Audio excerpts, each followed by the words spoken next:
Bismillahirrahmanirrahim. Elhamdülillah Rabbil alemin. Hər birinizi salamlayıram. Mübarək Ramazan ayının sonlarına yetişmişik. Allah ibadət, itaətlərimizi, bu ayda edilən duaları öz dərgahında âli dərəcədə qəbul etsin inşallah. Bu ay boyunca biz Qur'an-ı Kərimdə imamət məsələsini siz əzizlərlə müzakirə etdik və Qur'anın baxışında imamət məqamı, Peyğəmbərin haqq canişini kimdir? Bu məsələlərə qısa olaraq aydınlıq gətirməyə çalışdıq. Bildiyiniz kimi imamət məsələsi İslamda ən önəmli, ən zəruri mövzulardan biridir. Yəni ola bilməz ki, bu qısa çıxışlarla bu məsələnin haqqını olduğu kimi əda edək. Bunun üçün geniş müzakirələr, görkəmli alimlərin çıxışı, elmi kitablara müraciət etmək lazımdır. Biz sadəcə tanışlıq məqsədi ilə Qur'an-ı Kərimdə imamət məsələsini siz əzizlərlə müzakirə etdik.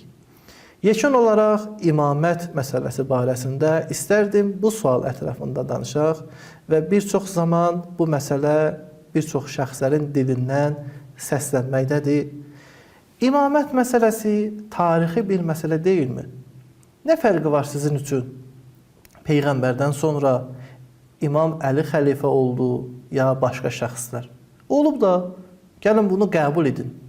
Birinci xəlifəni qəbul edin, ikinci xəlifəni qəbul edin, üçüncü xəlifəni qəbul edin, dördüncündə Əli olduğunu qəbul edin.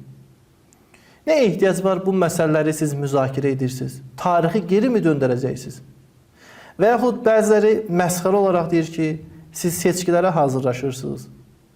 İnsanlar Həzrəti Əliyə səs versin və yaxud digər xəlifələrə. Bu kimi absurd, yersiz, elmdən qaynaqlanmayan fikirlər cəmiyyətimizdə təəssüf olsun ki, çoxdur. Və bəzən də bu bir çox o elmi şəxsiyyət kimi görsənən insanların ağzından çıxır. Bunlar bu məsələni dərkində acizdirlər. Elə bilirlər ki, məsələ yalnız tarixi bir məsələdir və bu məsələni müzakirə etmək İslam dünyasında ixtilafa, münaqişəyə səbəb olacaq. Əslində, bu məsələ doğru düzgün yerində oturarsa, İslam dünyasında nəinki münaqişə, nəinki müzakirə, bəlkə birlik və vəhdət hökm sürər. Bunlar nəyə görə bəs bu sualı ünvanlayırlar, bu suala oxşar sualları ünvanlayırlar? Çünki imamət məqamından ya xəbərsizdirlər, ya özlərini cahilliyə vurublar. Qur'anın və İslam təlimlərinin təqdim etdiyi imamət məsələsi bir cəhətli deyil. Yəni, məsələ yalnız siyasi rəhbərlikdən söhbət getmir. Biz deyək ki, Peyğəmbərdən sonra İslam dünyasının hakimi kim olsun? Əbu Bəkir olsun, yoxsa Həzrət Əli? Nə fərqi var? Olub da biri. Hamısını qəbul edin. Yox, məsələ bu deyil. Yəni, məsələ tarixi cəhətdən qəbullandırmaq deyil. İmamət məsələsinin bir çox cəhətləri var. Yəni, Peyğəmbərin canişini yalnız və yalnız hakim olan şəxs deyil, insanlara hökmranlıq edən şəxs deyil, taxta oturub əmir verən şəxs deyil.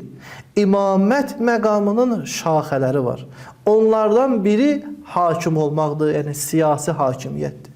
Onlardan önəmlisi, ikincisi, yəni dini rəhbərlikdir. Dini məsələlərin izahını açıqlamaq, bildirmək, Quran burada nə deyir, Peyğəmbərin doğru sünnəsi nədir və s. məsələləri izah etmək həmən canişinin üzərində düşür. Yezid və Yezid kimi məlun şəxslər Qur'an-ı Kərimin hökmlərini açıqlaya bilərlər. Yəni, tarix cəhətdən Yezid lənətullah Peyğəmbərin canişinidir bunların baxışına əsasən. Həqiqətən də onda belə bir səlahiyyət, belə bir qabiliyyət varmı gəlib insanlara dindən danışsın? Təbii olaraq yox. Yəni, bunu zərrə qədər İslam tarixindən məlumatı olan şəxslər inkar edir. Yezid bir misaldır. Digərləri də buna taydı, buna oxşardı. Demək, imamət məqamının digər bir bəxşi dini məsələləri izah etmək. İnsanlar arasında qəzavət etmək.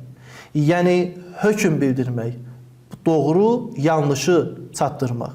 Eyni zamanda mənəvi cəhətdən rəhbərlik etmək. İnsanlar bəzən yalnız qanuna ehtiyacları yoxdur ki, insanları bəzən qanun idarə etmir ki, bəzən insanların mənəvi bir rəhbərə ehtiyacı var. Onlara dua və mənəvi məsələləri izah etsin.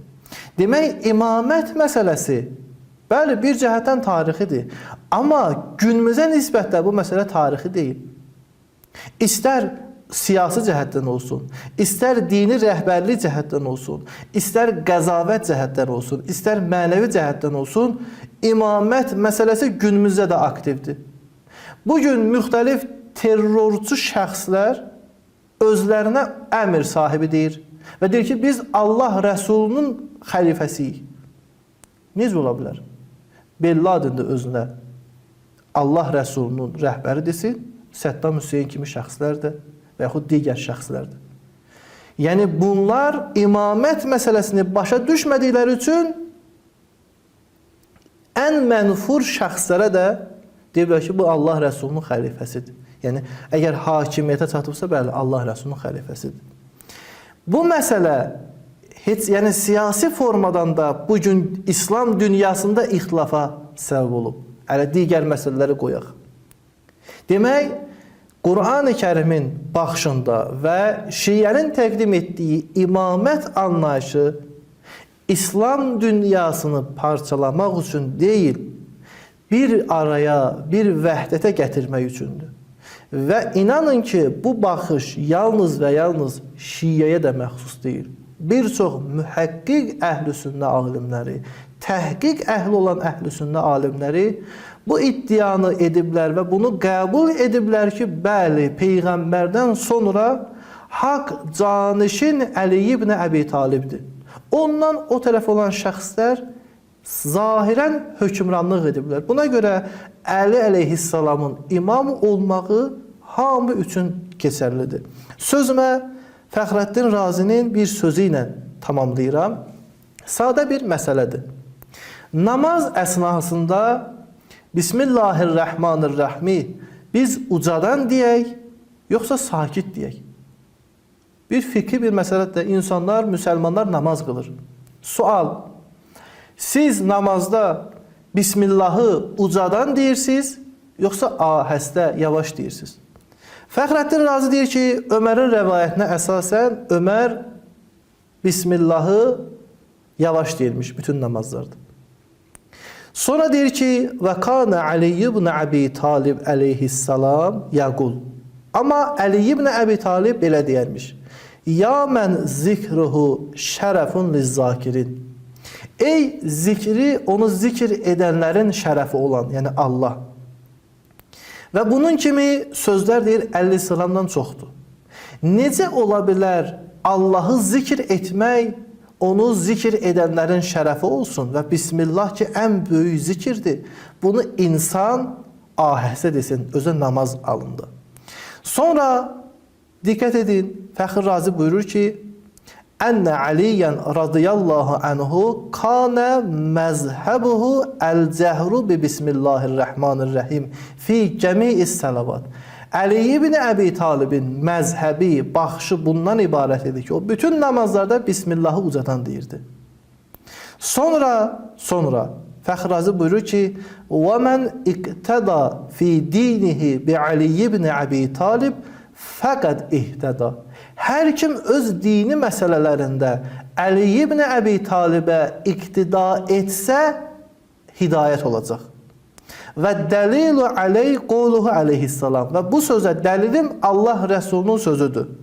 Allahumma ədril haqq mə'aliyin haysudar. Peyğəmbər buyurmuşdu ki, ilahi haqqı o yerdə qərar verir ki, Əli oradadır. Yəni, Əli haradadırsa haqq oradadır, haqq haradadırsa Əli oradadır. Baxın, namazda Bismillahı ucadan demək, yavaş demək, bu tarixi bir məsələ demək. Müsəlmanlar bugün namaz qılmırlar mı? Uca desinlər, yoxsa sakit? Bunu kimdən öyrənsinlər? Hansı xəlifədən, hansı imamdan öyrənsinlər? Fəxr Razi buyurur ki, bu kimi məsələlərdə və digər məsələlərdə Əli ibn Əbi Talibin yolu, məzhəbin seçin. Və bu kimi məsələlər o qədər çoxdur, istər etiqadi, əxlaqi, əhkami, onları saymağa ehtiyac görmürəm, özünüz bilirsiniz. Demək, imamət məsələsi, imam kimdir məsələsini təyin etmək, tarixdə kimin imam olub olmadığı məsələ deyil. Bu məsələlərlə heç bir formada bu imamət məsələsini sual altına ala bilməzdir. İmamət məsələsi bu gün də İslam dünyasının nicatı, qurtuluşu üçün əsas mövzulardan biridir. Allah bizi imamını tanıyıb ona həqiqətən təslim olanlardan qərar versin inşallah. Əssalamu aleykum və rəhmətullahi və bərəkətuhu.